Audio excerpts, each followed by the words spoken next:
Doctor Iqbal Qadiani نے اپنے استاد سید سلیمان ندوی دیوبندی کو ایک خط جو سپٹمبر 1924 میں لکھا، وہ کہہ رہا ہے، موضوع جو ہے اس نے وہ شریعت اور صوفیزم کو بنایا ہے۔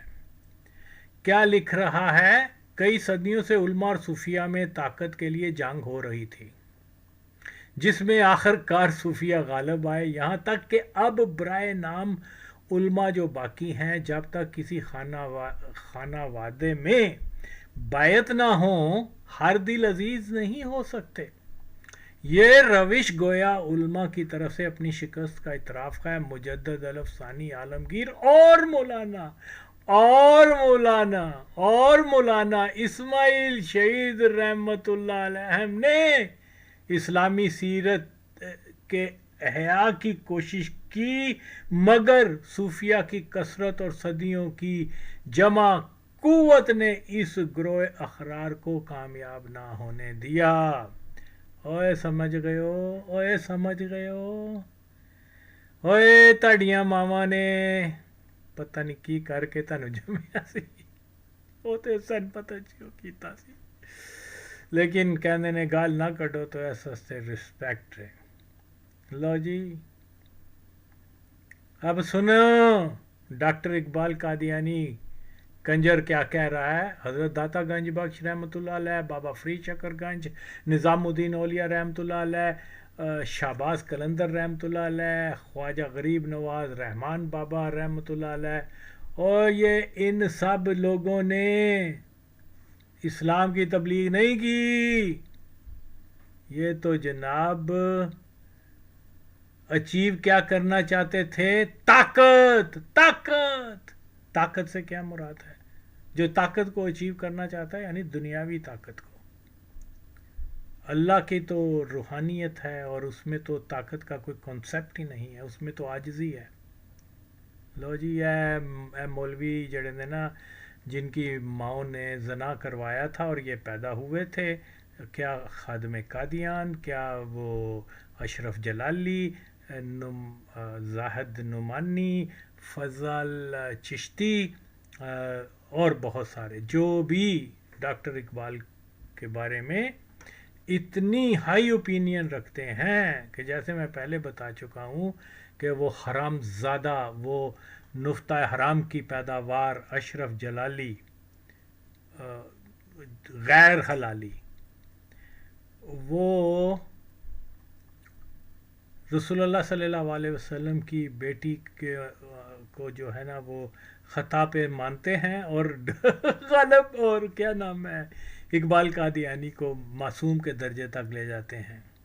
دیکھو یار یہ حال ہے، اور بڑے ہوئے نئے عالم دین ہر لیکچر میں یہ کہتے ہیں کہ وہ جو اسماعیل شہید تھا وہ گستاخ رسول تھا، اس نے یہ کیا اور اس نے وہ کیا۔ خیر تو جناب علی، اب ہمیں ڈاکٹر اقبال کے نظریہ پتہ چل رہا ہے، اور یہ محض جو ہے کوئی قادیانی نہیں ہے، اس کا اپنا خط ہے۔ اٹھ تیری مولا کہ یہ زاہد نعمانی ہے، آ سامنے جب تو جناب علی یہ حال ہے ہمارے مولویوں کا۔ تو یہ صوفیہ جو تھے وہ طاقت کے لیے انہوں نے زیر کیا مولویوں کو یا علماء کو، علماء شکست کھا گئے اور صوفیہ جو ہے وہ جیت گئے۔ یار یہ کتنی بڑی توہین ہے صوفیہ اکرام کی۔ صوفیہ کا اٹھنا بیٹھنا بولنا چالنا اللہ کی رضا کے لیے ہے، نہ کہ طاقت کے لیے ہے۔ یہ مادر چود کیا کہہ رہا ہے کہ وہ طاقت کے حصول کے لیے انہوں نے علماء کو زیر کر دیا۔ اور کوئی اور تعویل کر سکتے ہو تے آؤ پھر مادر آؤ تسی بڑے یار اتنا کھلی چیزیں دیکھنے کے باوجود یہ کیسے بےغیرت لوگ ہیں۔ وہ کیا ہے، سعد کتی کا بچہ، وہ وہ حرام زادہ. اب بتاؤ یار، میں آپ کے سامنے اور کون کون سے دلائل رکھوں. خیر، یہ تو جناب علی بہت واضح طور پر جو ہے وہ صوفیہ کو، جن کو ہم مانتے ہیں جو اللہ کے دوست ہیں، ان کو جو ہے وہ کس درجے میں لا رہا ہے اور بنا ہوا ہے عاشق رسول ہے جی. اور وہ ایک غلیظ پلیت خادم قادیان کیا کہہ رہا ہے کہ اس کے پاس داتا گنج بخش جو ہیں اس کے لیے رات کے 3 بجے لسی بنا رہے ہیں اقبال کے مہمان کے لیے. اور وہ جناب نظام الدین اولیاء دوسرے بول رہے ہیں غریب نواز رحمۃ اللہ علیہ، وہ آئے ہوئے ہیں. اور وہ ان کو کیا کہہ رہا ہے کہ انہوں نے دین کے لیے نہیں کچھ کیا، انہوں نے صرف اپنی طاقت کے لیے کچھ کیا ہے. یہ تو واضح طور پر جو ہے اس کی شدید ترین گستاخی ہے صوفیہ اکرام کے بارے میں. جی آپ نے دیکھا کہ یہ اپنے خط میں اس نے مولوی اسماعیل کو رحمۃ اللہ علیہ شہید اور کیا یہی لکھا ہوا ہے کہ اس نے ریوائول کرنے کی کوشش کی اسلام کو. یعنی صوفیہ نے معاذ اللہ یہ جو بیان کرنا چاہ رہا ہے، صوفیہ نے اسلام کی شکل بگاڑ دی اور وہ اس کو ریوائول کرنے کے لیے آیا تھا. اوکے، جبکہ اس کی نے اپنی کتب میں حضور پاک صلی اللہ علیہ وسلم کی بدترین گستاخی کی ہوئی ہے. اس نے لکھا ہوا ہے کہ حضور پاک صلی اللہ علیہ وسلم مر کے مٹی میں مل گئے معاذ اللہ. یہ یقیناً گستاخی رسول اللہ صلی اللہ علیہ وسلم ہے.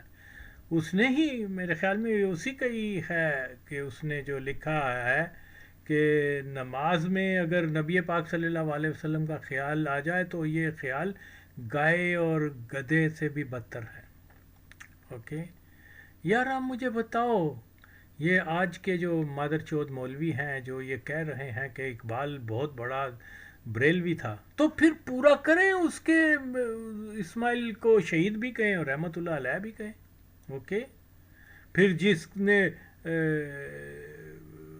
مطلب یہ اور اقبال کو بہت بڑا وہ بنا کر پیش کرتے ہیں کہ وہ بہت بڑا سنی بریلوی تھا، عقیدت مند تھا، اعلیٰ حضرت سے ملتا تھا، یہ کرتا تھا، وہ کرتا تھا. اور بات یہاں ہو رہی ہے، میں پہلے بھی بتا چکا ہوں کہ شرعی مسائل وہ دیوبندی علماء سے پوچھ رہا ہے. اوکے، اور شہید کس کو کہہ رہا ہے؟ جس نے حضور پاک صلی اللہ علیہ وسلم کی گستاخی کی ہے، اور اس کو کہہ رہا ہے کہ اس نے احیاء اسلام کے لیے کوشش کی. یہ کوشش ہوتی ہے کہ نبی کی گستاخی کر دی جائے؟ بولو اور بولو. اور بلکہ مجھے یاد ہے، بہت پرانی بات ہے، یہ کیا نام ہے، اشرف جلالی غیر حلالی اس مادر چود نے کیا کہا تھا بہت پہلے. اس کا میں نے لیکچر سنا تھا ایک انٹرنیٹ کے اوپر. وہ کہہ رہا تھا کہ اس کی گستاخیاں بیان کر رہا تھا اسماعیل کی. اور ہوں تو اپنی جا ہوں دس ہے ڈاکٹر اقبال نے جو کیا اس کے بارے میں. ہاں، تمہیں شرم آنی چاہیے حرام زادے کتے. اور پورا گروپ وہی وہ دلہ کیا نام ہے مولوی فضل، اور وہ حرام النسل خادم قادیان اور اس کا سارا ٹولہ. اگر ان کی مائیں جو ہیں وہ رنڈیاں نہیں تھی تو آ کے بتائیں کہ یہ کیسے ایک ڈاکٹر اقبال کی تعریف کر رہے ہیں جو کھلے، جن کو یہ کافر و گستاخ کہتے ہیں، یہ ان کی تعریفیں کر رہا ہے، ان کو شہید کہہ رہا ہے، ان کو رحمت اللہ علیہ کہہ رہا ہے. ہن تسی جھوٹے یا اقبال جھوٹا؟ بولو حرام زادیو، کتی کے بچوں. تم لوگ قادیانیوں کی خوشنودی کے لیے اسلام کی شکل بگاڑ رہے ہو. ماچو دو، شرم کرو. یہ تو شکر ہے کہ مولویوں نے مجھے، چند اچھے مولوی بھی ہیں، انہوں نے مجھے کہا گالی نہ نکالو، ورنہ میں چھوٹی گالی پھر بھی نکل ہی آتی ہے. لیکن باہر تر بات یہ ہے یار، یہ ساری حقائق آپ کے سامنے رکھ رہا ہوں. اور یہ اگر اس کے اوپر کوئی بیان دو نا تو میں مانوں. آئے اسماعیل اوکین سعد مولویوں کی گود میں بیٹھ کے بڑا ہونے والا، آئے جواب دے تیری ماں دا، جواب دے. آئے نمانی اشرف جلالی